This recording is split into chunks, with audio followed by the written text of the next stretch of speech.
Welcome back, everybody.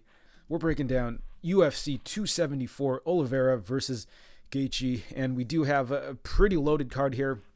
Kind of similar to the UFC 273 card, where it is a bit top heavy in the sense that, the last three fights are really where it's at. But the rest of the card does look pretty solid. Obviously, we have a couple of Legends fights on the main card.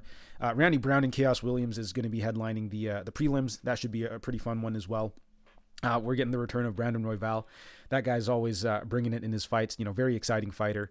Kleydson Rodrigues, CJ Vergara should be a pretty fun fight as well. Rodrigues actually looks like he could be a decent prospect, very dynamic striker.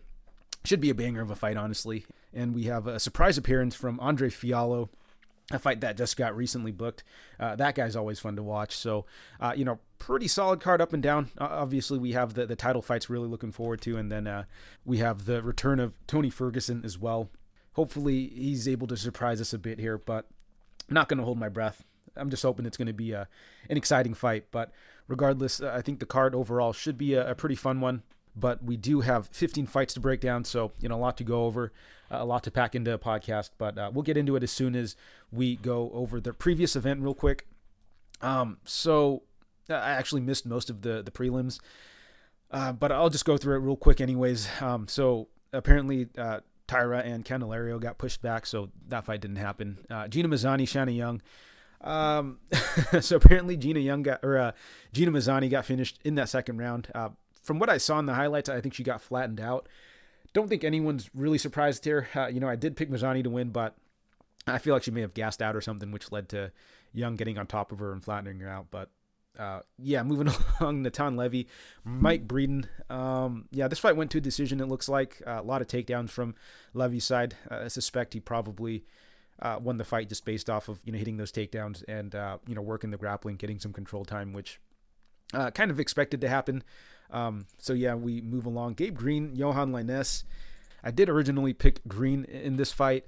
Obviously, didn't bet it. I had some concerns on the Green side, and just looking at the numbers here, it looks like Lainez got a knockdown probably early. So Lainez, he is a dangerous fighter, but again, the questions about his gas tank really kept me off of him, and it looked like Gabe Green was able to capitalize, get the finish in the second round there.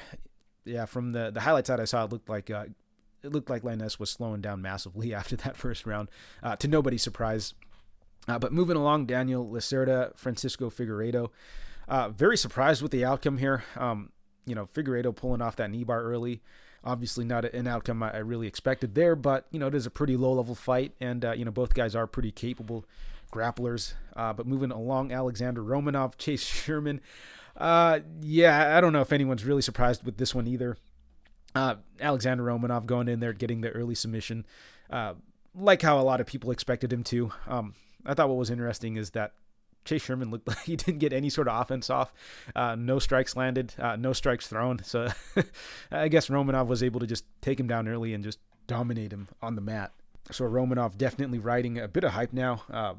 Would kind of like to actually see him make a quick turnaround and really start to get that hype train rolling.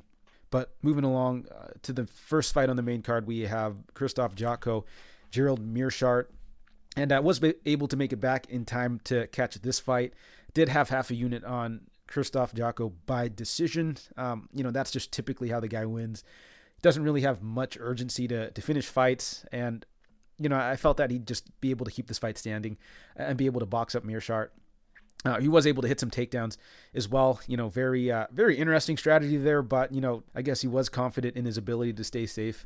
And that's exactly what he did, was able to use that top control time to grind out rounds, because Jotko, I think, actually has pretty suspect cardio, and him being able to hit takedowns was actually really good for him. So relatively easy cash there. Cashed in on a typical Jotko performance. The line was just really interesting, right? Like plus 200 for him to win by decision, when that's usually how he wins. I felt like there was a ton of value. But moving along, Darren Elkins, Tristan Connolly. I did pick Connolly, but did not end up betting the fight. And fortunately I didn't, because I did dodge a bit of a bullet there. As it turns out, Connolly just not a threatening enough fighter to really do anything against a cardio machine like Elkins. And on top of that, Elkins is just the way more experienced, way more proven fighter. But moving along, Jared Gordon, Grant Dawson. So this one was pretty rough, because I did have I did have Dawson money line. I had Dawson parlayed, and I had Dawson to win by decision. I think the read was solid, just got hit with a pretty bad bounce there. I think on most nights we see Dawson win a pretty dominant decision, or a very clear decision at least. Was able to hit Gordon in a transition and snatch up the neck, but obviously I don't know if that's a very high likelihood outcome. Gordon never been submitted before, and I think in most cases that this fight plays out, he doesn't slip up at the end there and likely survives to a decision. So bad beat there, but this is a bet that I'd make 10 out of 10 times. But moving along, Andre Fili, Joe Anderson Brito. So this one definitely not a good read on. I wouldn't say it was terrible just because, we did see a very early finish on the Brito side. Obviously, Brito is capable of, hitting these early finishes, but, I felt that, him taking a step up in competition against a very solid fighter in Fili, who historically has been pretty tough. His last knockout loss was, I think, to Yair Rodrigues, I think 5-6 years back, to a head kick of all things. I thought that the knockout wouldn't come as easy for Brito. And honestly, I thought this would just be a more grapple-heavy fight. Obviously, we never saw the fight really play out, and I do think that if Fili doesn't get caught early, it'd play out much, much differently. I think that we likely see the fight creep over. We start to see a bit of wrestling from Fili. We maybe see a bit of grappling from Brito as well. But overall, it's kind of hard to tell if the read was good or bad just because we got a pretty early finish in the fight. However, I think the bet was pretty bad. Fili, as a big favorite, usually doesn't pan out all that much. You're probably not getting much value on the line regardless. But moving along, Andrei Arlovsky, Jake Collier. I had the over in this fight as well. I don't know if I agree with the decision, but, this is just one of those fights where, Arlovsky just doesn't really sit down much on his shots anymore. Collier, not the biggest hitter for the division. I had a feeling this fight would creep to the over, even though, it is a heavyweight fight. But, pretty fun one, pretty back and forth. I think Collier might have done enough to win a decision here, but like I was saying last week, I did have a feeling this fight was going to be very, very close, very competitive, one that's going to be hard to score. So that's why I didn't really play a side here. Just wanted to take the over. And lastly, Rob Font, Marlon Vera. I ended up taking the over 4.5 in this fight. Also hedged it a bit with Vera round 4 and round 5, which was pretty ridiculous. I think you were getting like 2,900 and plus like 3,200 on those, which pretty insane considering the way Vera fights. He does like to pour it on as the fight progresses. And really solid performance from him. But it seems pretty obvious now that Font's just not capable of taking big shots anymore. It's going to lose him fights, and it does seem to be a bit of a liability at this point. Like, I just don't know how you're going to be winning fights going forward if you can be winning like 80-90% of the round and then just drop the round because you get hurt badly. So tough one for Rob. I don't know what he's going to do going forward, which sucks because he's a solid fighter. It's just can't take much of a punch anymore. But solid win on Cheeto's part. Really interested to see who he's going to get matched up with going forward. The guy definitely is built for 5-rounders. His durability, his toughness is definitely his biggest attribute. Font was all busted up, but Cheeto wasn't even breaking a sweat. Didn't even look like he took much damage in that fight. So looked like a pretty easy win, if I'm being honest. So really interested to see who they plan on matching Cheeto up with. I think there's a lot of great fights for him, honestly. I think Sandhagen would be a great fight. I think he could run it back with O'Malley as well. As soon as the UFC is ready to stop spoon-feeding O'Malley. But I think the rematch should be very interesting. That'll do it for the recap. We have 15 fights to break down, so without further ado, let's get right into it. And in the first fight of the night, at least according to Tapology, we have Cameron VanCamp versus Andre Fialho. And this fight just got announced, I think, like a day ago. And I have no idea why. It didn't even look like either of these guys had a fight lined up. Fialho is going to be making a pretty quick turnaround here. VanCamp looked like he was scheduled to go up against Nicholas Mota a little while ago, but didn't look like he had a fight scheduled for this card at least. So, very random that they decided to put this fight together. But no line on this fight just yet. It just got announced, I think, yesterday. So I'll just do a quick breakdown of it. So we kind of know the deal with Fialho. The guy's a very heavy-handed striker, likes to pressure his opponents. But the thing with Fialho, of course, is that, he's a very front-loaded fighter. I think a lot of his win equity is tied up in that first round and a half. and then after that, the guy does seem to fall off a bit of a cliff. I don't think he's really had much success beyond that first round and a half or so. In fights that have gone to decision, he does lose those fights. He has been finished a few times late in fights as well. So the guy, his win condition is very, very much front loaded in that first round and a half. I have seen him struggle with the defensive grappling as well, but for the most part, he has had a lot of success knocking guys out in that first round. And he's going to be coming up against a UFC newcomer in Cameron VanCamp. So VanCamp does appear to be more of a grappler. Lots of early submissions on his record. But from what I have seen, he's finishing a lot of lower level guys who aren't really at his level. His striking does seem a bit stiff, does leave his chin up, just wings big power shots as well. But a lot of the time, he does look to get the fight to the ground. He will look to take his opponents back. And, he is actually pretty slick in transitions, pretty good at snatching up the neck. But on the feet, I do think that his striking defense is a pretty big liability. But taking a look at this matchup, I do think that both guys actually can provide the other with some issues. I think that Fialho obviously could just knock VanCamp out early, which I think is the more likely outcome. Fialho, big power early, has shown that he can knock out UFC caliber guys. But I do think that VanCamp could potentially pose some issues with his grappling. It's kind of hard to say, though, just because VanCamp hasn't really fought anyone good. So I don't know, to what level and how good his grappling really is. However, there's a chance that it might not really matter if he is able to weather that early storm, just because once Fialho is gassed, he becomes a very ineffective fighter. And I feel that some lower level guys could probably take advantage of that. And even someone like VanCamp, if Fialho starts to gas a bit. But I do think that there's a very good chance he gets the knockout early. I just really don't like what I've seen from VanCamp on the feet. So yeah, I got to side with Fialho round one knockout here. But as far as, how I'd line the fight, probably Fialho maybe like minus 200, maybe max like minus 250, just because, I do think that there's a good chance he gets the knockout. I wouldn't really play these lines either way. I think you got to look at the props for this fight. I think a lot of people are going to be high on Fialho, but you really can't bet big on a gasser essentially. So I think I'm going to go with Fialho round one knockout, but it could get very interesting if this fight does get extended. VanCamp is a pretty persistent grappler. He is someone who is very slick in the transitions and stuff. So I think if he is somehow able to survive the early onslaught of Fialho, he could make this fight very, very interesting. Maybe able to get a finish later in the fight. Might be able to grind Fialho out, but I think Fialho likely gets the round one knockout. So official pick for me is going to be Fialho by round one knockout. Very interested to see where the lines open up at, but I will be looking to attack the prop for this fight most likely. But official pick, Fialho round one knockout. And in the next fight, we have Fernie Garcia versus Journey Newson. And Garcia's the minus 180 favorite. Come back on Newson is plus 155.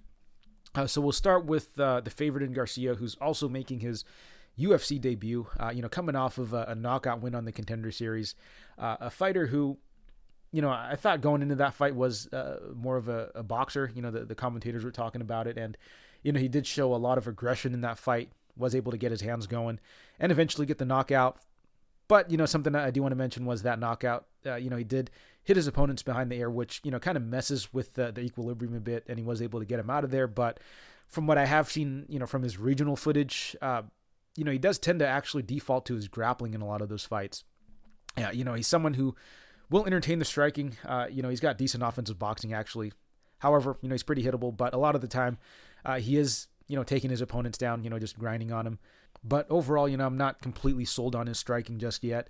He only has got one knockout win, and it was in that Contender Series fight where he caught the guy behind the ear. That said, though, Garcia does seem to have pretty good durability, pretty good cardio and output as well. But something else I didn't really like from him is he was pretty hittable, and those leg kicks I think are there all day. I've seen a lot of his opponents really take advantage of that, just chopping at the legs early. And that is something that I feel Newson can probably take advantage of. But with Newsom, it's a little weird, right? The guy's been on a pretty long layoff, year and a half now. And, he's had a very weird UFC run where, he debuted against Ramos, who is a decent fighter, I guess. He's been just hanging around in the division, just right on the outside, fringe UFC caliber sort of guy, but, not a terrible fighter in my opinion. Did get outstruck and outgrappled to a pretty clear decision there. But then he goes on to just starch Pilardi, who is a pretty bad fighter, but, it was a pretty impressive knockout. And then in his following fight, he ends up getting head kicked by Randy Costa in that first round. But as we all know, round one, Randy Costa is a mythical fighter, and really not a lot of shame in that. But it does make it pretty hard to get a great read on Newson, just because we haven't seen too much cage time from him, combined with the fact that it's a pretty long layoff, and he's starting to get a little up there in age for the weight class. Does leave me a little concerned. But as far as what he brings to the table, Newson, he does seem to have decent offensive boxing, does seem to have a bit of power as well. I believe his base is actually in jiu-jitsu, but I haven't really seen too much from that to make me think he's a very good jiu-jitsu guy though. However, overall, and for this matchup, I do think it's a decent step down in competition for Newsom. Actually, guys like Ramos and round one Randy Costa, I think are better than someone like Fernie Garcia potentially. I think that on the feet, Newsom can probably keep it competitive. I do like the volume of Garcia a little more, but Garcia, he's fighting some really low level guys in there, so I don't know if you could really put too much stock in that. Not that Newsom's fighting the best guys either, but I just feel that this is probably a pretty low-level fight. I think it's actually going to be pretty competitive. I guess you could give, Garcia a bit of wrestling and grappling upside either, but we just haven't seen enough from Newsom on the ground to say that, Garcia should have a serious advantage there. But, I do like that Garcia, he is the younger fighter. He is a bit more active as well, so, I kind of have to favor him in that regard. But I definitely don't think you could be betting him at chalk here. Honestly, I think it's dog or pass in this spot, especially since we don't really know what Newsom's been up to. And, I don't think Newsom's a terrible fighter either. And, he could potentially just land a big punch on Garcia as well, because Garcia is pretty hittable. But, I just got to favor maybe the younger guy who's a little more active at this point. So the pick is going to be Garcia, very tentatively, not super confident. I might end up actually taking a small play on Newsom just because the line definitely does seem wide. I think it should be much closer. But official pick is going to be Garcia by decision. And in the next fight, we have Ariane Carnelossi versus Lupita Godinez, and Godinez is the minus 200 favorite comeback on. Carnelossi is plus 175. And, very intriguing matchup, a bit of a clone fight, if I'm being honest. Both of these ladies kind of bring a lot of the same attributes to the table. Very similar skill set as well, right? Two of the more jacked fighters in the division. Godinez does appear to have, better hands, I think. She's the better boxer, quicker hands. Does a decent job of putting combinations together. And she has shown she's got a bit of wrestling and grappling upside as well. Obviously, she was able to submit Silvana Juarez Gomez early in that fight and was able to dominate Loma, in the wrestling as well. Had a bit of success against Carolina with, the cage pushing early in that fight also. But, things to note about those fights, Silvana Juarez Gomez, not much of a defensive grappler, and she was coming in short notice. And also Loma, very undersized. So while she did show, good, wrestling and grappling upside, I think it was against, pretty weak competition in terms of the defensive grappling. And again, Loma is, she's a kickboxer, right? She's not very well versed in the jiu-jitsu realm. But regardless, it is good to see, someone like Godinez very early in her career be able to mix it up the way she has so far. But her opponent, Carnelossi, I think, is in a pretty similar situation. Pretty well-rounded fighter as well. Not as good on the feet. Carnelossi does seem a little more plotty, a little more hittable. But, she is still someone who is really tough. She will move forward and throw volume. She's super durable as well. And on top of that, she does have a bit of grappling in her back pocket as well. Obviously, in her fight against Na Liang, she was able to grapple pretty aggressively and was actually able to break Na Liang on the ground, eventually get, I think, the submission or ground and pound in that second round. Just put on an absolute grappling pace on her. Attacked the grappling really aggressively against Nunes as well. In her most recent fight, was able to get a late submission So yeah, overall, both ladies very well rounded. I feel it should be a pretty competitive fight. I guess overall, I kind of have to favor Godinez a little bit more just because, standing, I like her striking a little more. Carnelossi is a bit hittable, doesn't have good striking optics. Her face gets, reddened up pretty easily in there. That said, though, Godinez is pretty hittable herself, and, I do expect Carnelossi to kind of just be marching her down as well. So, I think it's still going to become somewhat competitive, with a slight lean towards Godinez on the feet. Same with the grappling. I think Godinez might be the better wrestler. I think Carnelossi maybe is the better grappler. It's kind of hard to say, Yeah, I do like what they both bring to the table. So, I feel like both can have a bit of success in all areas. But it's a pretty weird fight in that, I feel it's, kind of 50-50, but I think whoever is able to get into a dominant position could potentially look like a much bigger favorite. But overall, I just feel the margins on this fight are actually pretty thin. And, I think overall it should play out a lot closer than this line should indicate here. I do favor Godinez a little more on the feet and maybe in the wrestling, but I do think Carnelossi could definitely give her a run for her money. So official pick, I'm probably just going to go with Godinez here, but I'm probably going to bet Carnelossi. I just think that Godinez should at most be like a slight, maybe a moderate favorite, but definitely not like a 2-1 favorite. So official pick Godinez, but I'm probably going to put a 1 unit bet or so on Carnelossi. And in the next fight, we have Kleydson Rodrigues versus CJ Vergara. And Rodrigues is the minus 265 favorite. Come back on. Vergara is plus 225. And we'll start with the big favorite in Rodrigues first. So with Rodrigues, the guy does look like a pretty dynamic striker. Does a pretty good job of mixing it up on the feet. Fights really well at range. He's going to throw a lot of spinning attacks, jump knees and elbows and stuff. The guy's got good feints, good footwork.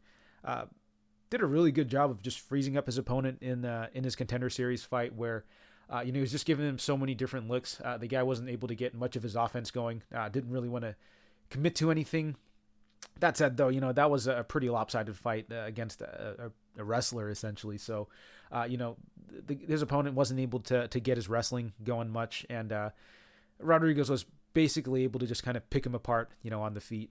And that's kind of been the story of Rodrigues' career, even on the regionals. Guys are looking to take him down. He's doing a good job of working his way back up, and, he's either knocking him out or winning a pretty clear decision. So Rodrigues, he does look good so far. It does seem to pass the eye test. However, very, very low level of competition. So, I do expect a little more resistance coming back from his opponent Vergara here. But the thing with Vergara, he is, I think, a pretty one-dimensional fighter. He is more of a boxer. He does seem to have, pretty quick hands, does put combinations together well. He's got pretty good counterpunching also, and, does seem to have pretty good durability and output. So I do think that Vergara can absolutely make this a dogfight. But as far as, what they bring to the table, I think that Rodrigues is just the more layered striker. I think he's got a lot more tools on the feet. And, he's going to be the younger guy as well. So, lots to like more on the Rodrigues side. But I do think the line overall is pretty wide. Vergara, I don't think is a terrible fighter.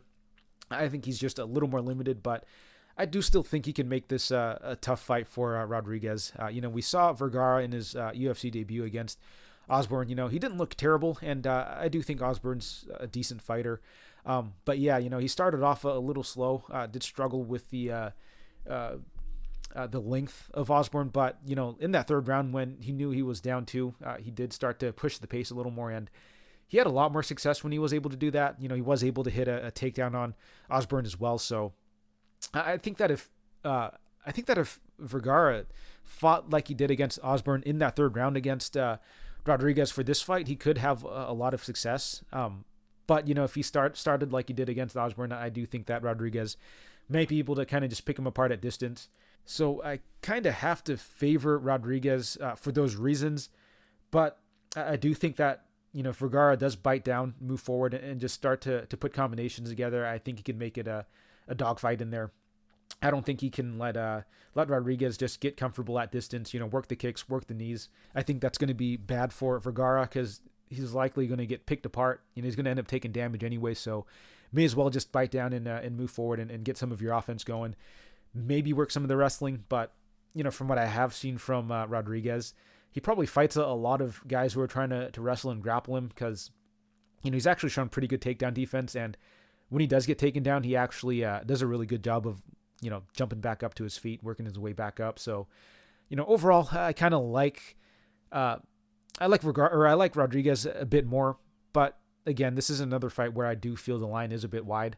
I do think that Rodrigues should be the favorite here. I think he's got a lot more tools on the feet. He's going to be the younger guy, probably the heavier hitter as well. But I do think that with the proper game plan, Rodrigues or Vergara can definitely make this a much closer fight than the odds suggest here. But overall, I got to go with Rodrigues here. I've liked what I've seen from him, but I do feel this is a very, very close fight. However, the official pick for me is going to be Rodrigues. I think he gets it done by decision.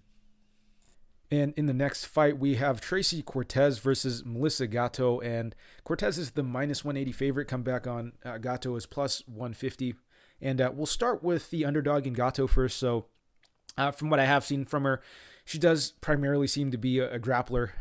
The striking is okay. It's pretty serviceable, I guess, relatively speaking. But it's pretty limited. She does have a nice 1-2 and a pretty decent kicking game as well. Obviously, she was able to finish Eubanks with a body kick.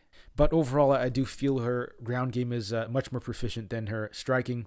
And on the ground, she does actually seem, pretty physical, does seem very well-versed there. She really likes to attack the Kimura, as her go-to sub. Obviously, she was able to submit Carnelossi, on the regionals back in the day.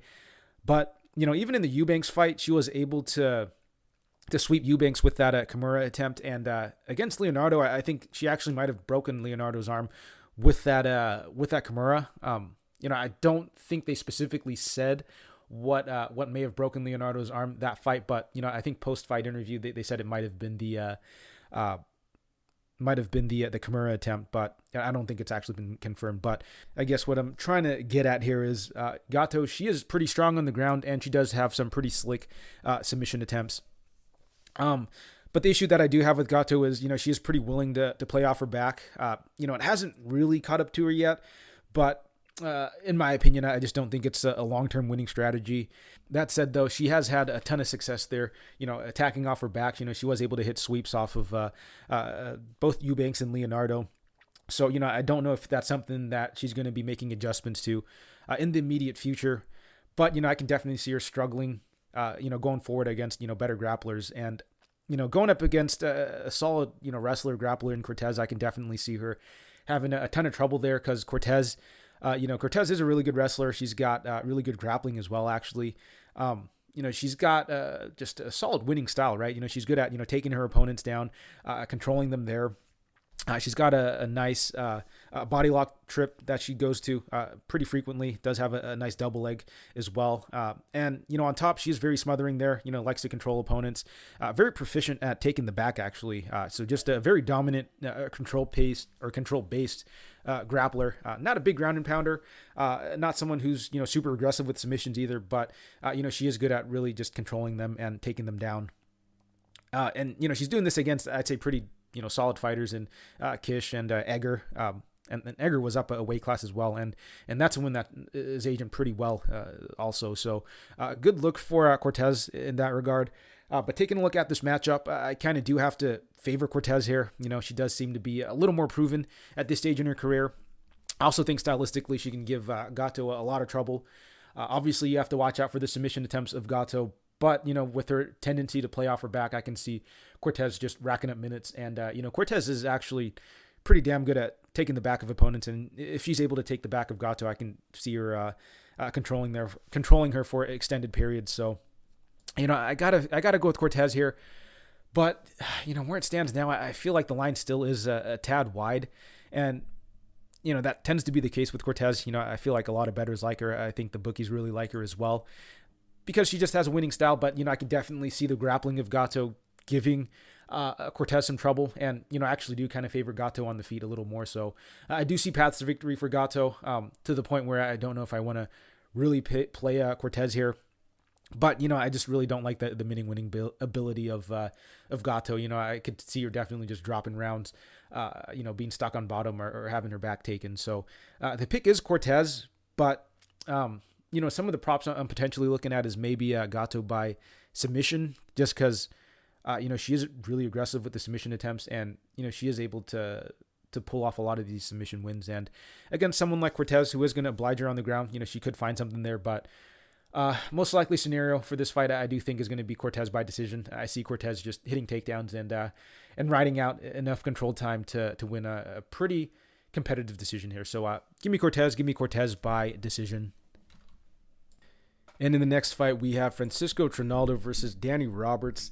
And this is a pick'em fight, -110 both ways. And we'll start with the veteran in Trinaldo. So, like I was saying, the guy's just a veteran of the sport, very similar to Arlovsky in the sense that, he's getting up there in age, but he still is performing very well and is still pulling off wins. With Trinaldo, he is a very well-rounded fighter. But, I do have to say, he is kind of low output out there. However, he's really good at picking his shots, landing the hard shots when it counts. And, he is capable of hitting takedowns as well to really put his stamp on the rounds.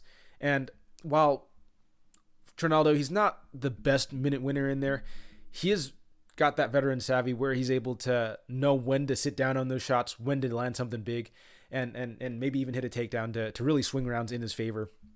The margins are very thin, though, which does lead to some very close fights, but he has been able to eke these fights out. And, I think that he could potentially do it this fight as well, because he's going up against Danny Roberts, who has actually kind of been around the division for a while now, kind of floating around in that mid-level tier for a while. He's coming off of the heels of a big upset win over Amiv, where, it was a very close fight, arguably lost it. I think a lot of people scored it in favor of Amiv, but overall, it was a very close fight. But with Roberts, he is more of a striker, does like to stay at distance and work the kicks, does have a decent clinch game as well. Will occasionally mix in a bit of the wrestling, but not a massive part of his game. However, we have seen him just kind of struggle a bit when he does take that step up in competition. But, taking a look at this matchup, I do think it's a very interesting matchup. Could be a very low-paced affair, I think. But obviously with Trinaldo, I think the age is always going to be a concern. 43, 44 years old. I think the cliff is just right around the corner, and it can happen really at any point now.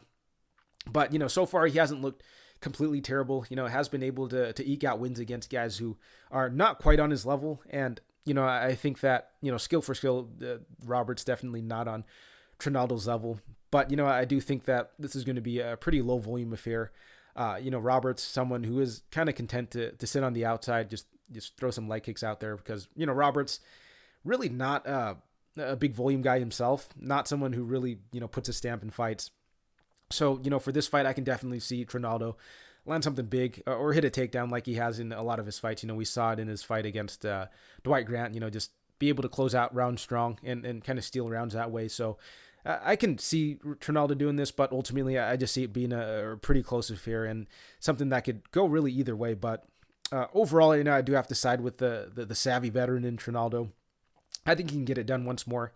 I think likely by decision, but, Roberts, he has been knocked out. He has been submitted before. And Trinaldo is someone who does have a bit of power still. And, he is still a solid grappler. It's just that with Trinaldo, he's not really pushing much of a pace these days. And I don't know if he's really hunting for the finish. And, getting up there in age, I don't know if he's going to look to really, aggressively pursue a finish. But I do think if he's able to land a big shot, he could potentially put Danny Roberts out. But I do think that Trinaldo, he will be able to eke out a decision here.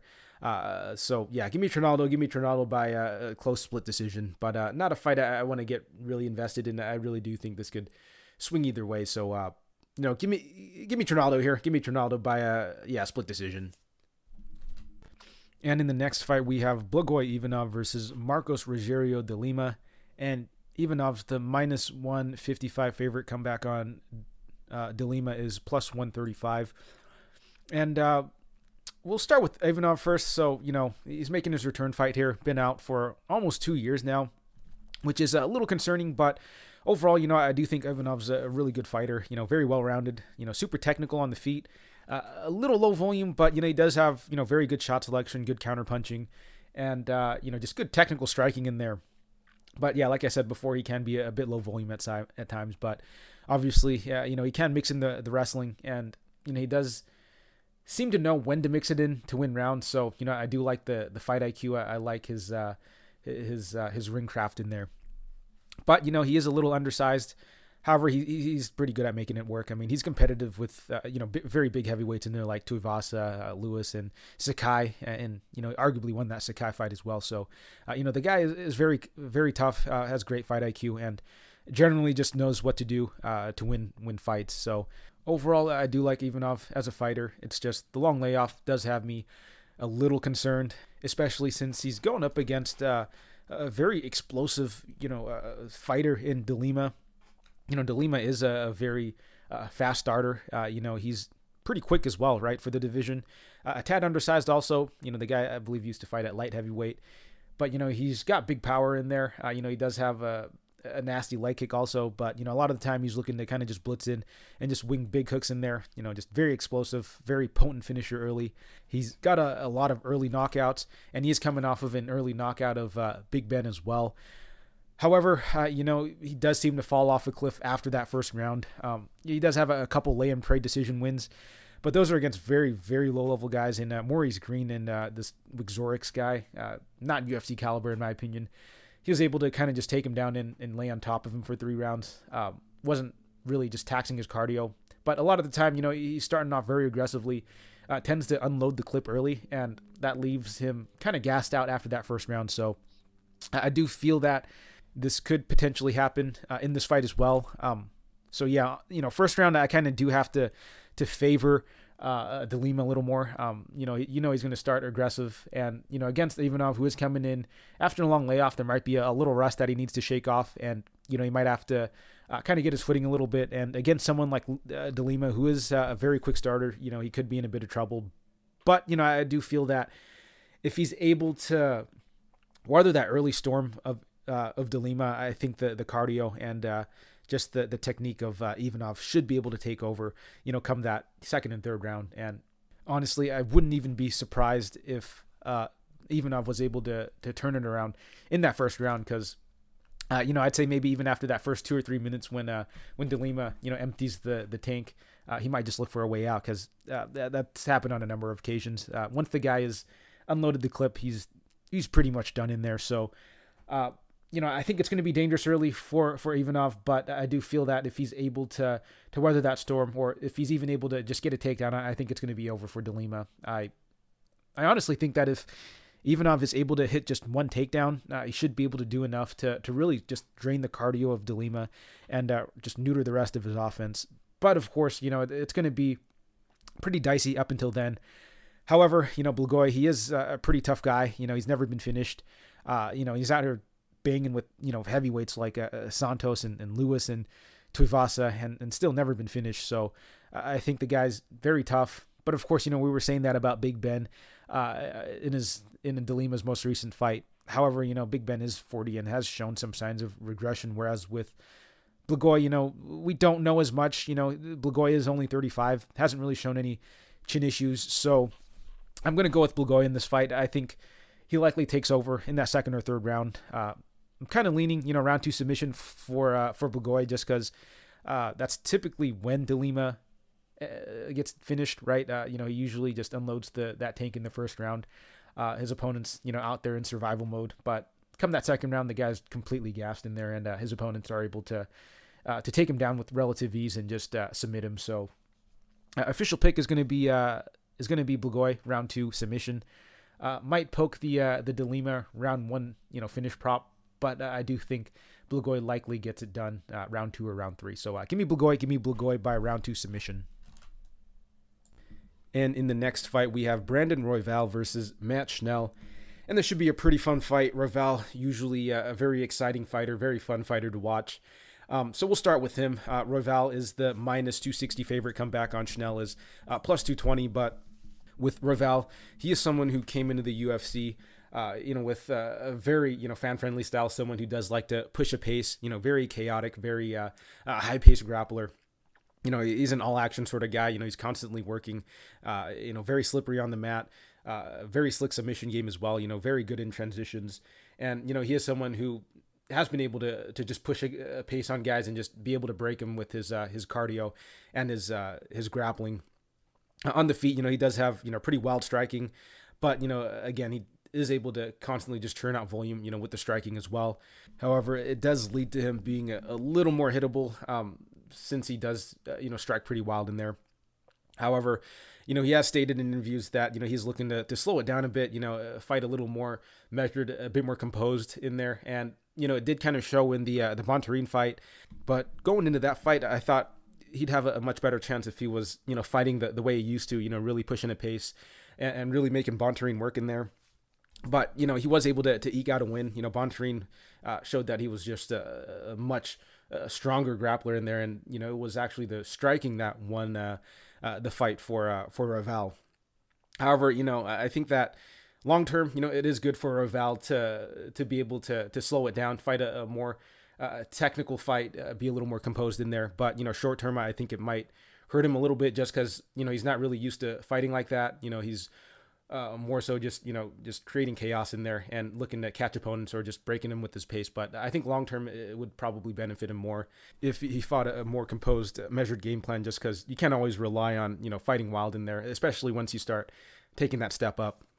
But, he's going to be going up against Schnell, who is a pretty well-rounded fighter. I think he did originally start as more of a grappler, but, it does look like his boxing is coming along. He's got pretty quick hands, does seem to have a bit of power as well. Obviously was able to hurt Pantoja standing before he eventually got caught, but, he was doing a bit of damage to Pantoja. And, with Schnell, he is pretty slick on the mat as well. The guy does have a number of submission wins.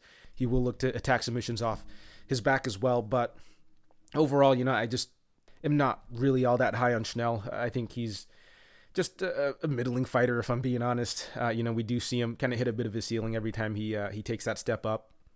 But, he is able to do work on lower level guys, guys like Jordan Espinoza, guys like, Tyson Nam. He did look good in the Nam fight, but, Tyson Nam's like a 37-year-old flyweight. So not sure if you could take too much from that performance. And he did recently drop the ball against Bontarine in a very low-paced striking affair. And, Bontarine was coming in short notice for that fight. So, yeah, not a great look for Schnell there. And, at 33, I just think that we've kind of seen the best of him. But taking a look at this matchup, I definitely have to favor the much younger Royval, who is making improvements. And, we are actually seeing growth in his game. The striking we've seen from Royval is the sharpest we've seen in the Bontarine fight. And the only reason it was close was because Bontarine was able to hit takedowns and really control him. And Bontarine is a very strong, very physical guy in there who's also a very good grappler. So the fact that Royval was able to consistently work his way back up and get a striking game going, I think was a good look. And, a little bit of MMA math there, but Royval was very clearly winning on the feet against Bontarine, whereas Bontarine was kind of winning the striking exchanges against Schnell. He was just landing much heavier shots and was able to eke out a decision. And, Bontarine is actually more of a grappler, I'd say, and he was able to edge Schnell in the striking department. And that was on short notice as well. So, I'm going to go out on a bit of a limb here and say that Royval probably going to be the better striker here. Of course, styles do make fights. Bontarine had a lot of power, and he was able to make Schnell very tentative in there. And in this fight, Schnell might be the quicker guy, and if that is the case, I can definitely see him, catch Royval with some counters. He does like to counter with some quick combinations, and he does seem to have some power, so maybe he is able to clip Royval and hurt him. We have seen Royval hurt in there. And, one thing I will say is I think that Royval might be a little fragile just because, we've seen him, obviously, he's dislocated his shoulder, and the guy's like rolling his ankle in there against Bontarine as well. So the guy might have some old man joints or something. But outside of that, he has shown a decent chin, actually. It did show pretty good recoverability against Kai Kara France and was able to, I guess, come back from that. I mean, it was a pretty crazy exchange. But in any case, I do have to favor Royval overall. I think outside of Schnell maybe catching him with something on the feet or even on the ground, I think that Royval overall is just the better fighter. I think that he'll also be the better minute winner. He's going to be throwing a lot more output on the feet. I think that if he is able to hit takedowns as well, he could get a lot of control time because Schnell, he is someone who likes to play off his back. So, outside of Schnell, just landing something clean on Royval or catching him with a triangle or something from bottom, I just don't see too big of a path to victory for Schnell. The line, it definitely does seem a tad wide, but I just think that, both guys are different stages of their career. And I do think that, the ceiling for Royval is going to be much higher than Schnell, who, arguably may have peaked already. So I got to go with Royval here. I think Royval likely gets it done by decision. I don't know if he's going to be able to put the pace on Schnell. He's going to, I think, fight a lot more composed in there. So I can see him just winning a much more methodical, 30-27 decision here. So give me Royval by decision. And in the next fight, we have Macy Chiasson versus Norma Dumont. And Dumont's the minus 235 favorite. Comeback on Chiasson is plus 200. So we'll start with the big underdog in Chiasson first. And Chiasson, she is moving up to 145 this fight. And I'm not entirely sure why, but, I'm guessing it's probably, weight cut related. She probably wants to focus her camp a little more on, not the weight cut part of things. But, she does seem to have a decent sized frame. So, I think she should be able to fill out at 145 pretty easily. But as far as what Chiasson brings to the table, once upon a time, she was someone who started really aggressively, someone who, likes to move forward, just put combinations together, throwing knees and elbows in the clinch. And, I feel like she's actually had her most success doing that. But, you do have to consider it's against, pretty low-level fighters in Mazzani and Morris. And, recently it does look like she's starting to round out her game a little more, look to slow it down, pace herself a little better and just taking a little more technical approach and, also mixing in the grappling as well, which is good to see. But, it is a little conflicting because, I think long-term it's good that she's taking it a little slower and rounding out the rest of her game. But, at the same time, I feel like, she does her best work when she's, being, really aggressive in there, kind of just marching forward and, just throwing heat, kind of like Macy Barber where, I felt like Barber, was doing a lot better when she was just being really aggressive as opposed to, just boxing from, 10 feet out. But, long-term, I do think it's good for her development. But as it stands now, I just don't really rate her that well as a fighter. She does seem to have, good offensive striking, but, outside of that, I just haven't seen too much from her that I like. You take a look at some of the fighters she's gone up against. Her best one's probably Kianzad, but the rest of her wins really not that great. But you look at her losses as well; they're not completely terrible. Pennington, pretty respectable loss, but losing to Landsberg the way she did, not a particularly great look. And even in her win against Renault, a 43-year-old Renault, I should add. Even a 43-year-old Renault was having, success in the clinch and the grappling against Chiasson. So with Chiasson, I do feel her performances are pretty volatile. But, as far as her game goes, she is a decent offensive striker, but, defensively, in terms of the grappling, she can be taken down and she can be controlled against the cage and held down. And she's moving up a weight class here, which, it could be bad for her because she's going to be fighting, a very big girl in Dumont who, with Dumont, I guess she's a bit more of a generalist, supposedly. It's hard to tell. There's very limited tape on her. Her offensive striking does seem, decent. She does seem pretty confident there. She's able to put combinations together. Does seem to have a bit of power as well. However, defensively, she does leave her chin way up there. She is very hittable. And, it's not something you notice too much because she's been fighting a lot of grapplers, but in her fight against Anderson, in her debut fight, she did get knocked out that fight. But even grapplers like Aspen Ladd and Felicia Spencer were able to land pretty clean on her, which, I actually don't think is a great look. I know she did win those fights, big underdog against Spencer, and did beat Ladd pretty decisively. But again, those were against two grapplers who were, at least with Ladd, a little undersized as well. And that's kind of the issue I have with Big Norm here. She's outstruck three grapplers in Ladd and Spencer and Evan Smith, I guess, who I'm not really sure what she is, but she's not a good fighter. Anyways, I don't really want to overrate her performances, in both of those fights. they were good performances, don't get me wrong, but I do think Norma is going to be going up against a much better striker in Chiasson than her last two opponents. But with that being said, Dumont does have a pretty big grappling upside, pretty big grappling advantage in this fight here. So, on the feet, I could definitely see Chiasson being able to tag up Big Norm here, but I do think that if, Big Norm is able to get the fight to the ground, get on top of Chiasson, she'll have a lot of success there. Might be able to pound her out, might even be able to submit her. Chiasson, as we've seen, does seem to have pretty weak defensive grappling, does seem pretty bad off her back as well. However, I can't really rely on Norma to get the fight to the ground. She has shown some pretty questionable fight IQ.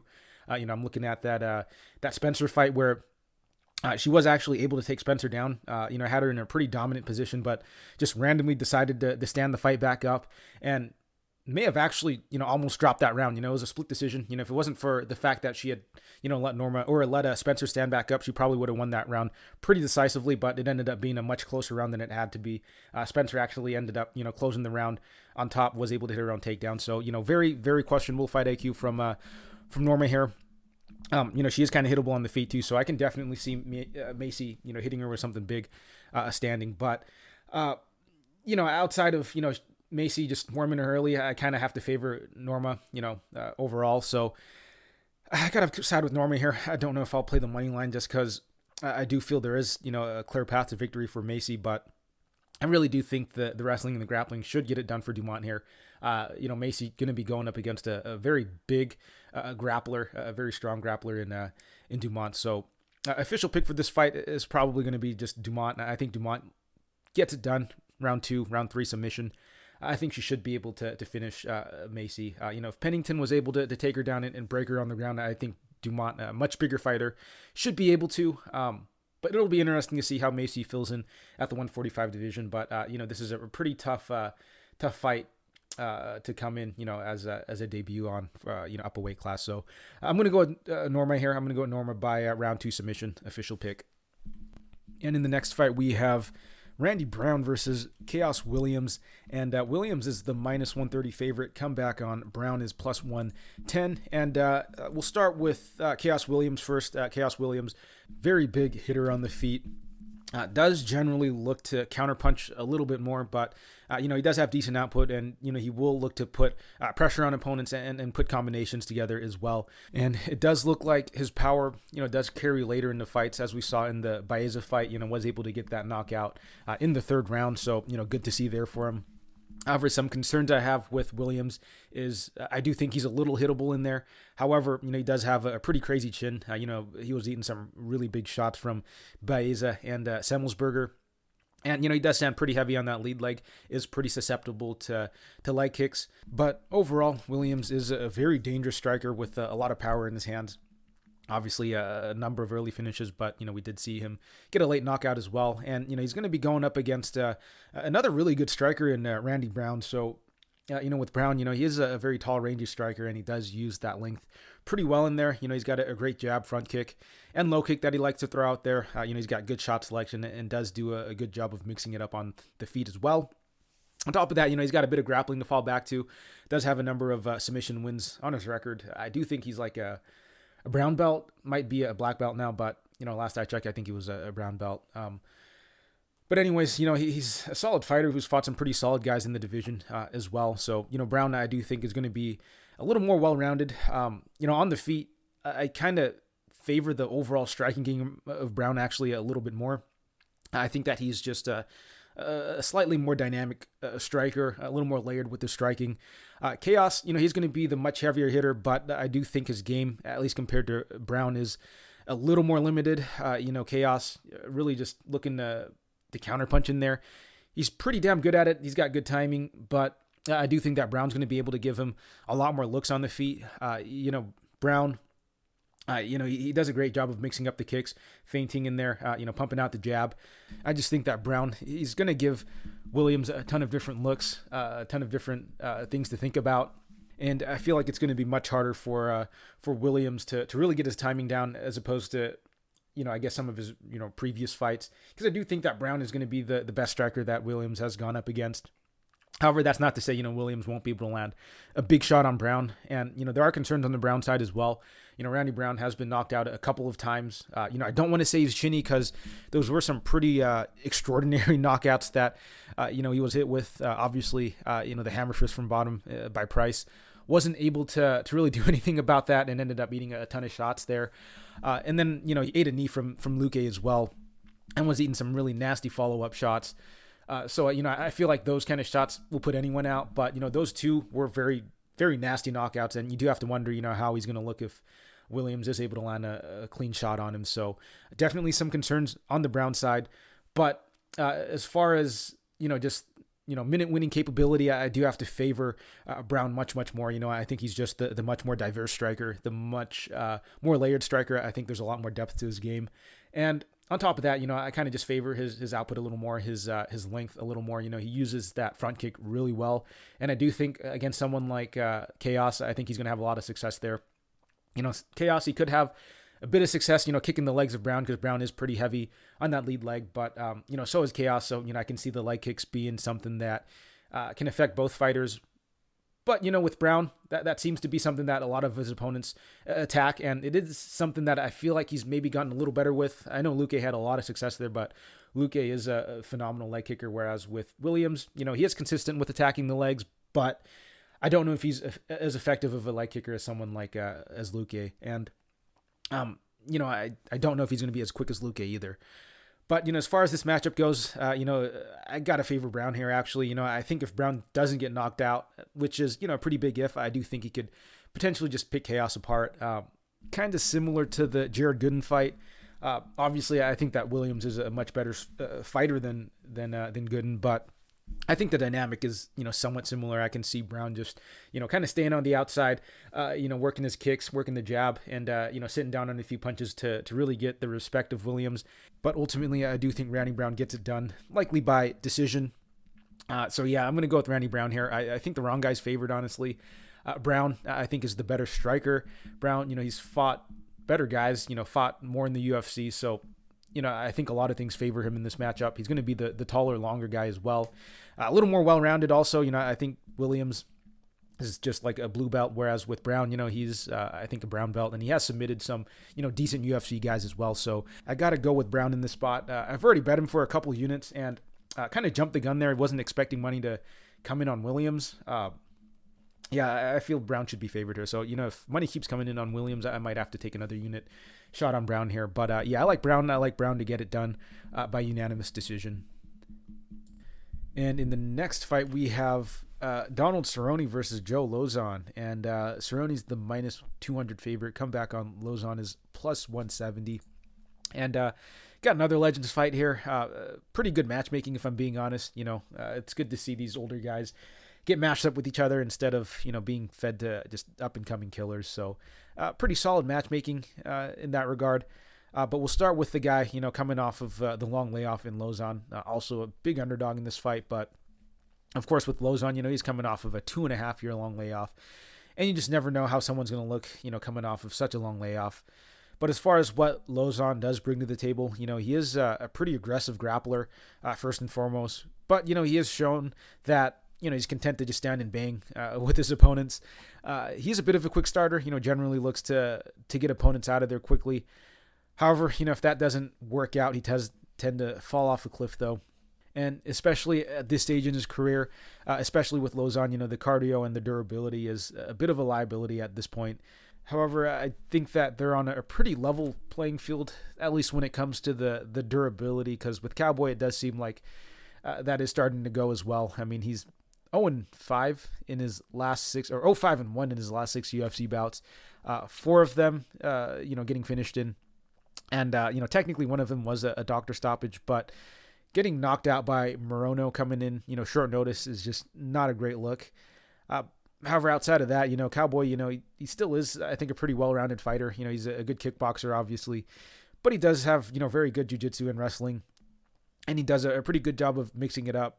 So, outside of the durability concerns, he hasn't looked completely shot yet, but the durability concerns are very legit, though.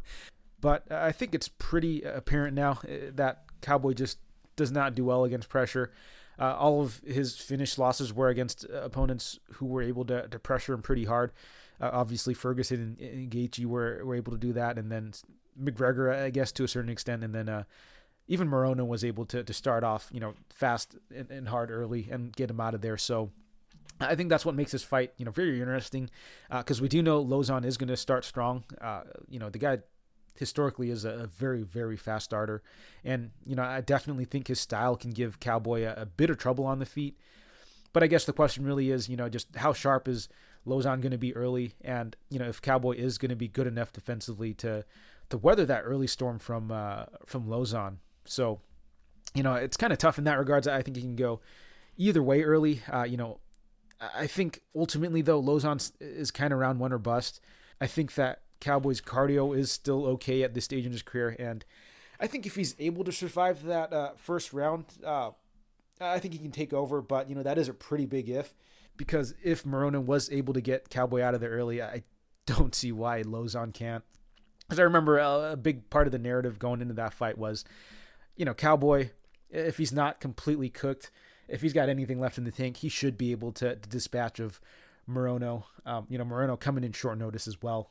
Cowboy, I think, was a slight moderate favorite, and a lot of people were actually betting him, but the guy completely shit the bed there. So I don't know if you could really trust him as a big favorite, even against someone like Lauzon, who's coming off of a long layoff. That said, though, I do still have to favor Cowboy just because the guy's just been more active, and we just have no idea how Lauzon's going to show up looking. I know a lot of people are looking back at the JSP fight where, he might be able to pull off something like that again. And, maybe he is, but I kind of feel that performance was one where the stars kind of aligned there. JSP was making his UFC debut. The guy's got pretty poor striking defense. He got caught, knocked down, and got put in a half Nelson where he really wasn't able to do anything. The win has aged well, but I kind of feel it was a pretty low percentage outcome. And, that was actually a pretty late stoppage, upon rewatch. It should have been clear after, I think, the first 2 or 3 punches that JSP ate to the face that he wasn't going to be able to get out of that spot. But, Herb kind of just stood there and let JSP eat like 7 other unanswered shots before calling it. I mean, I don't even know what was going on, but Herb just seems so nonchalant about it early. But anyways, I just feel that sort of outcome probably not super high likelihood. I don't know if he could pull it off again. So, official pick for this fight, I'm going to go with Cowboy. Round 3 finish. And it could just be a very dominant 29-28 decision, maybe even round 2 finish. But I do think that outside of that first round, Lauzon's not going to have much success. So, I'm going to pick Cowboy here. Probably not going to bet him. Definitely not going to bet him at, minus 200 or whatever ridiculous price it is now. But the props I am interested in are, maybe the fight doesn't go the distance, or Lauzon in round 1, or Cowboy in round 2 or 3. So might attack the props for this one, but probably not going to play the money line. And in the next fight, we have Ovince St. Preux versus Mauricio Hua. And OSP is going to be the minus 240 favorite. Comeback on Hua is plus 205. And, we got another Legends fight lined up here. This one I'm actually a little less partial to, mainly because, at least with the Lauzon Cerrone fight, Lauzon's going to bring the fight and it should be fun. Whereas with this fight, both guys have not looked great recently. Both guys seem a little mentally checked out, if I'm being honest. So I'll keep this one pretty short because I do feel it's pretty straightforward, and I do feel it's somewhat volatile, especially, both guys this late in their career. But look, I think both guys are, on the way out. Neither guys look particularly great. Hua, I think, will definitely have some grappling upside, but, I kind of favor OSP a bit more on the feet. The cardio, not looking particularly great for either guy. I don't think either guy can really take much of a punch anymore. And like I was saying before, I do feel they're a little checked out. If they are starting to face a bit of adversity, they're taking some big shots and they're just going to probably shell up and look for a way out. And, I'm not even trying to disparage at all because, they're getting a bit up there in age. They're facing some, very tough guys in there. So I'm not trying to really hate on them. It's just kind of what I've seen in their last few fights. But, as far as this matchup goes, I do think it's, decent matchmaking. But on the feet, I definitely do have to favor OSP still. OSP, I still think is a pretty decent, offensive striker. And Most recently, we've seen Hua just get lit up on the feet by Paul Craig of all people. Paul Craig was able to 10-8 him in their first fight. And then Paul Craig also was able to just beat him up, and take him down and ground and pound him as well. So, not a great look on Hua's side. And on top of that, he was going to war against a 44-year-old Nogura. So I just feel that out of the two, Hua's looked, I think far worse. Whereas with OSP, he hasn't looked great either, but at least he's losing to good young fighters in Boser and Jamal Hill. Two guys who are, very good strikers in their prime as well. While, Hua's getting his ass beat by Craig Standing. So, I do have to go with OSP on the feet. Maybe Hua can mixing a bit of the wrestling and the grappling, but I just don't know if he's got the cardio and the conditioning to do that, aggressively for more than like a round and a half. So on the feet, I definitely favor OSP. I could see him just staying on the outside, working the front kick and the jab, kind of just coast his way to a victory. But, I do feel this fight is kind of volatile in the sense that, both guys do have a bit of quit in them in this stage in their career. And, if Hua is able to land a big shot on OSP or maybe take him down and start raining down a bit of ground and pound, we could see OSP just shell up and look for a way out there. And the same can be said for Hua as well. OSP, not the biggest hitter at this stage in his career, but if he's starting to put a bit of a pace on Hua, I could definitely see him getting him out of there as well. So I think this could be a very volatile fight, a bit sloppy as well. But overall, I still have to go with OSP. I think he's still got a little left in the tank, whereas with Hua, he's looked far worse. So I'm going to go with OSP. I'm going to go with OSP round 2 knockout. Probably going to pass on this fight from a betting perspective. I just can't recommend laying that sort of chalk on someone like OSP at this stage in his career. So pick his OSP, but probably just a pass. And in the next fight, we have Michael Chandler versus Tony Ferguson. And Chandler's the minus 420 favorite. Come back on. Ferguson is plus 320. And this is the people's main event. I think, the consensus does seem to be that this might be a pretty lopsided affair, at least from what the odds suggest as well. But regardless, this is two pretty big names going at it, two very exciting fighters historically. But the matchmaking here is very interesting in my opinion. Chandler is coming in, 1-2 in the UFC, and Ferguson is 0-3. And it does seem like the UFC wants to give Chandler a bit of a layup fight here. I guess because Chandler, he's been fighting, just the top guys in there, and he's been going to absolute war with them. He basically showed up to bang in all of his fights against the best guys in the division, just completely threw game planning out the window to put on a show. Got a knockout in his debut and went to war in both of his losses. Man, I don't know if the belt is still within reach for Chandler, but it does seem like the UFC likes what he brings to the table, likes, what they've seen from him in his 3 fights. And, maybe he still is a bit of a draw. So I guess this is the UFC saying, thank you for your services, Michael Chandler. Here's the ghost of Tony Ferguson. Go make a highlight. At least that's what it seems from a narrative standpoint. But enough with that. Let's talk about the stylistics of this fight. So we'll start with Chandler, big favorite here. And as we all know, Michael Chandler is a very dynamic, very explosive striker. He does have very big power. It's undeniable. The guy's got a ton of finishes over at Bellator, and he shows up in his UFC debut and just knocks out Dan Hooker with head strikes, which, Dan Hooker never been finished by head strikes before that. Historically, a very durable fighter, and Chandler was the first guy to do it. And quite frankly, it may have destroyed Hooker's chin. Remains to be seen, but since then Hooker has not quite looked the same. Anyways, what I'm trying to say with Chandler, very big power. Was also able to put the two main event fighters in Oliveira and Gaethje in big trouble as well on the feet. He had both of them hurt pretty bad. So Chandler, I think, is a very big knockout threat, obviously. The boxing, actually, I don't think it's super high level or anything, but, he is very fundamentally sound, and he does do a few things very, very well and very efficiently with big power. And, you kind of see this with a lot of guys under Henry Hoof, guys like Gilbert Burns, be very similar with like the hands. However, Chandler, he does also have the wrestling to fall back to. However, he just hasn't really shown it at the UFC level, and honestly, I don't know if he will. But here's my tinfoil hat theory for this. I feel that Dana and Chandler might have had a gentleman's agreement about this. The UFC's paying him good money. They're going to fast track him to the title, or they fast tracked him to the title. But I guess the deal that they had maybe is, he's going to have to go in there, put on a show, stand and bang in there. None of this lay and pray bullshit or a technical chess match affair. Just go in there and put on a show, and they'll take care of him. But even if you listen to Chandler's interviews, it doesn't seem like he's very interested in going to the wrestling. I mean, the guy's explicitly said, he's not here for a long time. He's here for a good time. And even in the post-fight interview for the Gaethje fight, he talked about his corner screaming at him to stick to the game plan, which I assume was to maybe mix in the wrestling, maybe not be as reckless in there, but he still went in there guns blazing, and basically just looked to bang with Gaethje in there. So while Chandler has shown, at least over on Bellator, that he can fight a little smarter, he can mix in the wrestling, he can pace himself a little better, he just hasn't really shown a proclivity to do that, in the UFC so far.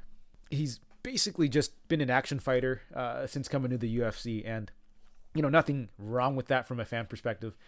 Puts on some of the most exciting fights, but betting wise, I just don't know if that's something you want to back, especially at heavy chalk like this, because the way Chandler's fighting, he's kind of fighting like a contender series guy essentially. Just coming in 110% in that first round, and then just completely falling off a cliff after that first round, because the guy really has not had success beyond that first round.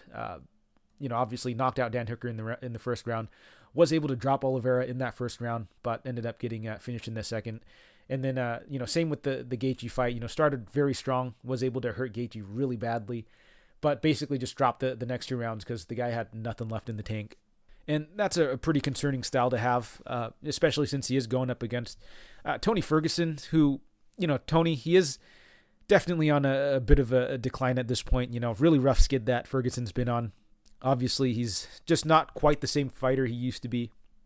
Ferguson used to be someone who is able to just break his opponents with his pressure and his pace, his output and his cardio. The guy does a very good attritional work in there. The guy's got a nasty elbow game. He's got a slick jiu-jitsu game to back it up as well. But I feel like his style is kind of caught up with him. A lot of injuries, a lot of damage. And it definitely seems like he's just lost a bit of a step, and it doesn't seem to have, quite as much pop in his shots as he used to.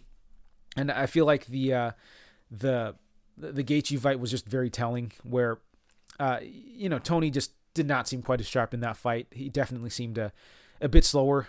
He was still landing some of his shots, but there's just such a big difference in the shots that were landing between the two. Like, I just felt that Gaethje's shots were way more impactful out of the two. And then Ferguson goes on to face 2 really dominant grapplers in Dariush and Oliveira, both guys who were able to pretty much just dominate him on the mat. But, to give Tony a bit of credit there, he did show phenomenal toughness like he always has, and he was actually able to drop Gaethje, I think, late in that second round, landed a nasty uppercut, also landed a very nasty elbow on Oliveira, cut him open as well. But outside of that, there really wasn't much else going for him in his favor. But taking a look at this matchup, I think this is going to be a very tough fight for Tony. I think Chandler's going to start fast like he normally does, and I think he can definitely put Tony in some trouble, definitely hurt Tony, but Tony has shown some insane heart and cardio and durability, so I don't know if Chandler puts him out. Even in the Gaethje fight, where he did technically get knocked out, it wasn't like Tony was out cold. It was more of just like a mercy stoppage. But Chandler, he is a much more explosive striker than Gaethje. So, if anyone is gonna knock Tony out, out cold, it's gonna be Chandler. But Ferguson, he's just shown an insane chin, and I don't know if I want to fade that just yet. So I do think that we see Ferguson likely survive that first round. Even if Chandler puts it on him, it could be real bad though. But I do think that Tony might be able to survive. So, if this fight does get past that first round, I do think it's going to get very interesting because, it'll largely depend on how aggressively Chandler starts. I think there's a chance we see him start a little more conservative, after his last 2 performances. I think he could still put on a very dominant first round performance, but leave a little more in the tank so that he could, still do damage in that second round and then maybe coast in that third round, because I think that if he unloads like he did against Gaethje in that first round, we might be able to see Tony, recover a bit and be able to do enough in that second and third to eke out a decision and, maybe even get a stoppage in that third round, in vintage Tony style, just because Tony, despite the regression, despite, him being where he is at his career, I do still think that he's potentially a dangerous fighter later in the fight. And, Tony's still, I think, not someone you want to be gassed out against going late into a fight. But overall, just based off of their last few performances, I definitely still have to be on the Chandler side here. I think he's got a number of paths to victory. Honestly, though, I really think the only way Chandler loses this is if he completely unloads the tank in that first round and has nothing left in that second or third round, drops those rounds or even gets finished late. But I think that if Chandler just fights a little bit smarter, he should be able to win this fight. I don't want to say easily, but, I do think he should have it in the bag.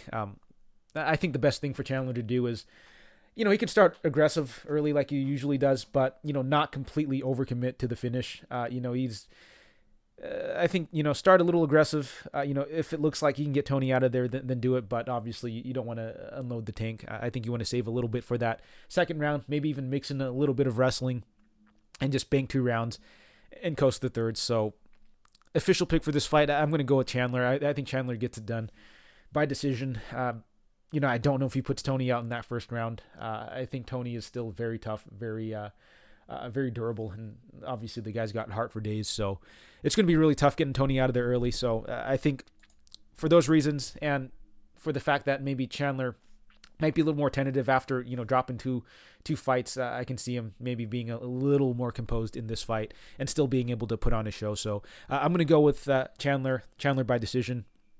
Maybe sprinkle a little bit on that Tony by round 3, but the official pick is just going to be Chandler by unanimous decision. And in the co-main event, we have the women's strawweight title fight between Rose Namajunas and Carla Esparza. Rose is the minus 190 favorite. Comeback on Esparza is plus 165. And we'll start with the underdog in Esparza first, also the challenger. And with Esparza, she is more of a wrestler. The striking, I think, is pretty rudimentary, combined with the fact that, she's got a pretty short reach and frame. I don't think she's much of a threat in terms of the striking. She does seem to have, decent counterpunching in there, but overall, I do find her striking to be, a bit of a non-factor, if I'm being honest. However, she is a really good wrestler, probably the best wrestler in the division now that Suarez is out of the picture. And honestly, now that I'm thinking about it, I think she might actually be the only wrestler left.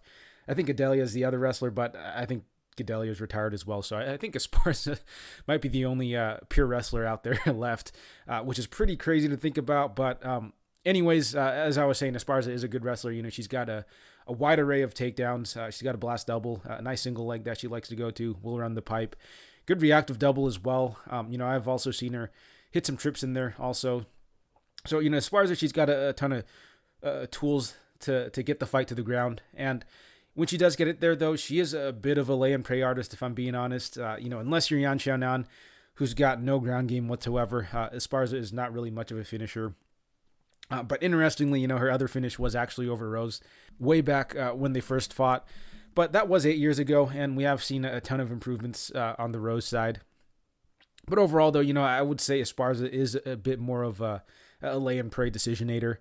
And she's going to be going up against Rose, the champ, who is a very well-rounded fighter. The striking of Rose has come a really long way from when she first started. She's got really good footwork, great distance management, just very crisp technical striking as well. Good head movement and feints. And, on top of that, she has shown she could wrestle. And, of course, she is a very high-level grappler as well. So, with Rose, she's a very solid, very well-rounded fighter. And, she is showing improvement fight to fight as well. And on top of that, she's also in her prime. So, a lot to like from Rose here. But, taking a look at the matchup, I definitely have to favor Rose, by a pretty decent margin on the feet. She's going to have the longer reach. She's going to be the bigger girl in there in terms of, her frame. On top of that, I think Rose is going to be a little quicker. Her striking is just, I think, way more technical than Esparza. But of course, Esparza is going to be the better wrestler, and her path to victory is pretty obvious here. She's going to have to hit takedowns, and kind of grind her way to a decision-based victory, I think. But I guess the big question here is, will Esparza be able to bank 3 rounds with the wrestling? And in my opinion, I don't think so. That's definitely my current lean. And, I could be wrong here. But, Rose, I do think's got pretty good footwork, distance management, and I do think that's going to be beneficial for Rose in this matchup. And, I understand by the numbers, Rose's takedown defense isn't great, but, you kind of have to take a look at who's taking her down. The fighters that have been able to take Rose down, Zhang Weili, Jessica Andrade, Michelle Waterson, and Carla Esparza, of course. So with the Waterson fight, you can kind of throw that out. It happened, very briefly and, pretty early in her career as well. And the Esparza fight, you could kind of throw out also, since that was also very early in Rose's career. And, I think Rose is just such a drastically different fighter from, when they first fought. So that leaves the Zhang Weili and the Andrade fights. Very different, stylistics in terms of those fights and against Esparza. So, with Weili and Andrade, two very physical fighters who are also very good on the feet as well. So I do think that they have an easier time mixing in the wrestling, mixing in the takedowns, because they're setting it up a lot better with the striking. And on top of that, Zhang Weili and Andrade are just on a different level in terms of, their athleticism and their physicality. Whereas with Esparza, I'm not saying she's not athletic, but, I do think that Esparza is kind of undersized for the division. Now, I'm not trying to completely write Esparza off here. I do think there is a path to victory in the wrestling for her.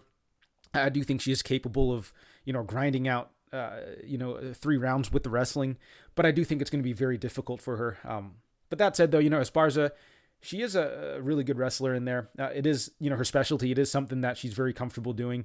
It's something that, she's had a lot of success doing as well at a high level. So, I can't completely write her off here. I do think she's got opportunities to hit takedowns, but I just feel that for this particular matchup, Rose can probably, focus a lot more on, her takedown defense and the get-ups, which, she was actually able to do a pretty decent job of working her way back up against Weili.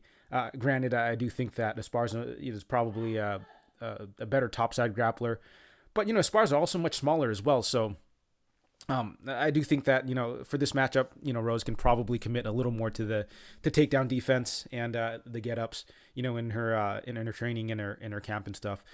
But also, I think this being a 5-rounder kind of favors Rose as well. Rose has far more 5-round experience. She's been scheduled for, I think, like 6 or 7 5-rounders and has gone the distance in, I think, two or three of them. I think she got a late finish in one of them. So, I do think that Rose, far more experience, in terms of, training for 5-rounders, whereas with Esparza, she's only been scheduled for 1, and that was in their first matchup. So it's been a really long time since Esparza's, been, trained for 5 rounds. And on top of that, I do have some questions actually about the cardio of Esparza. She was slowing down, I think, pretty big in the 3-rounders against Alexa Grasso and Marina Rodriguez. Come that 3rd round against Grasso, she looked extremely fatigued, and she actually got 10-8 on one of the scorecards. So I do have some question marks there. So you do have to wonder how she's going to look in those championship rounds. Whereas with Rose, we have seen her fight 5 rounds hard before. So those 5-rounders, I kind of do favor Rose a little bit more here.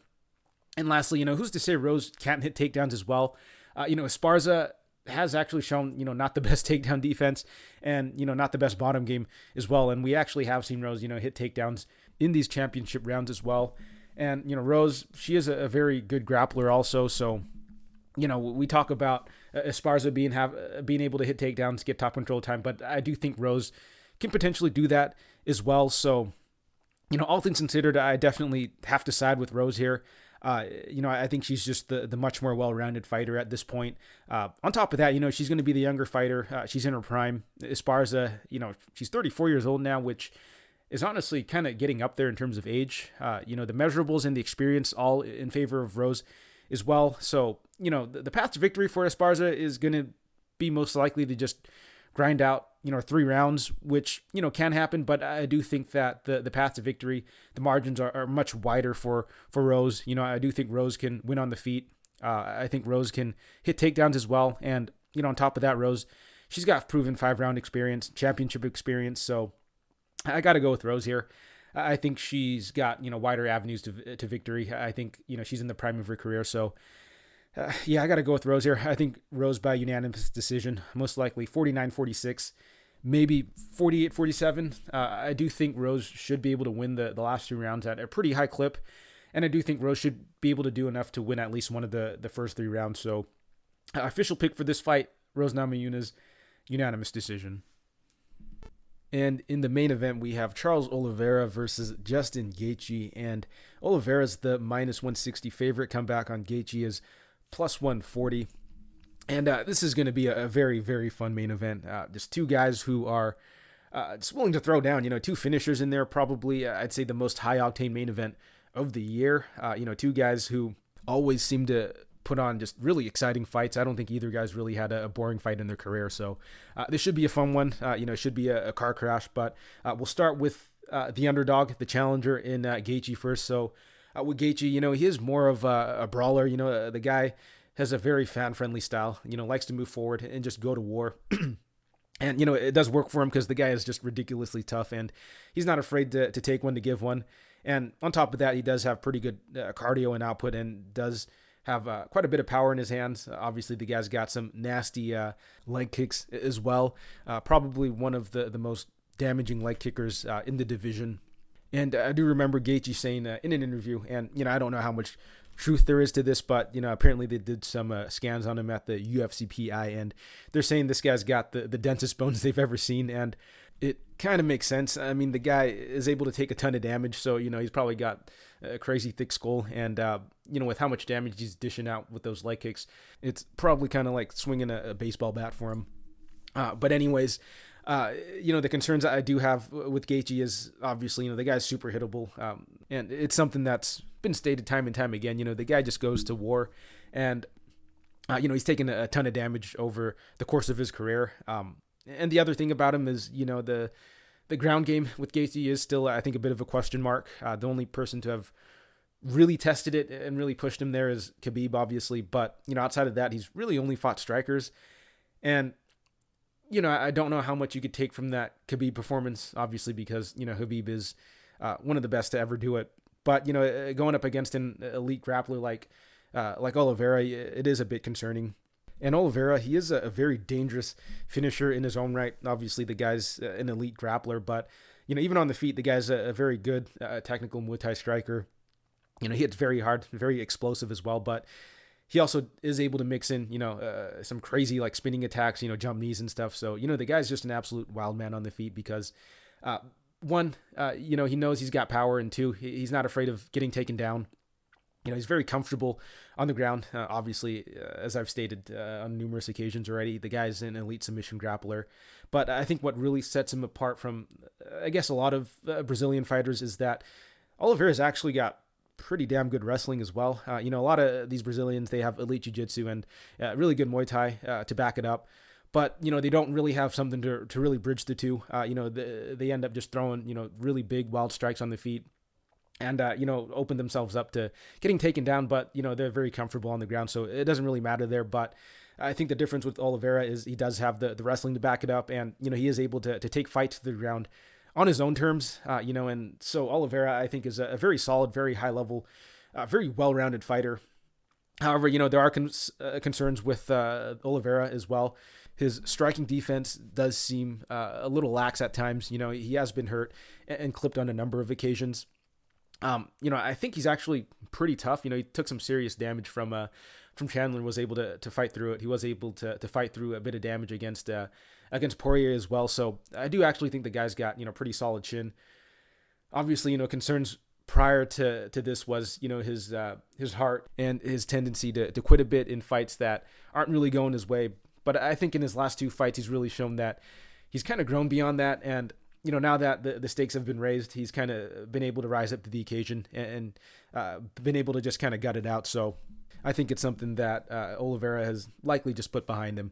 But taking a look at this matchup, I think this is going to be a car crash, honestly. I think both guys are going to meet in the middle and just likely throw down. I think both guys could hurt the other standing. on the feet, I definitely have to favor Gaethje a little bit more just based on his attributes. The guy is super tough, super durable. He's not afraid to go into the fire, and he does do good attritional work with the leg kicks. So on the feet, I definitely have to favor him a little bit more for those reasons. But, I don't think that Gaethje's like levels or anything above Oliveira in terms of the striking. And, this might be an unpopular opinion, but I actually do think that Oliveira is going to be able to compete with Gaethje on the feet.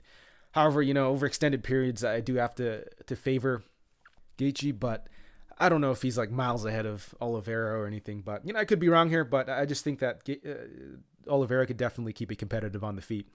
But of course, I think that the biggest equalizer for Oliveira is going to be the wrestling and the grappling. I think that Oliveira is the much better grappler by quite a wide margin, honestly.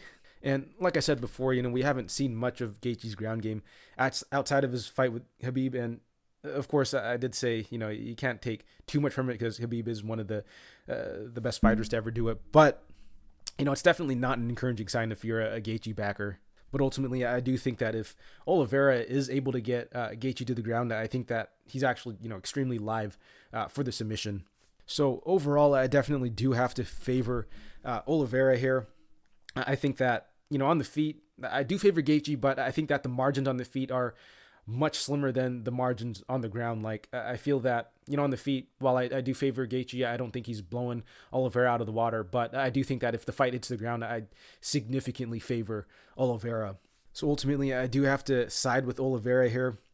I just think he's the more well-rounded fighter. He's going to be a bit younger as well. I think only by like a year and a half or something. But in terms of fight years, I think he's a bit younger because Gaethje's taken so much damage. But yeah, I think Oliveira can hang on the feet. I think he can potentially get the submission if he's able to get Gaethje down. And ultimately, I do think the fight does hit the ground. And when it does, I see Oliveira getting the submission.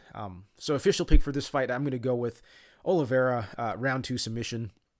I do think this fight likely goes under, like a lot of people are expecting it to. But I do think that if this fight somehow does get past that third round mark, like if it gets into the championship rounds, rounds 4 and round 5, it could get interesting. I actually think that if it does hit round 4, it'll likely go the decision just because I think that both guys are going to start aggressively.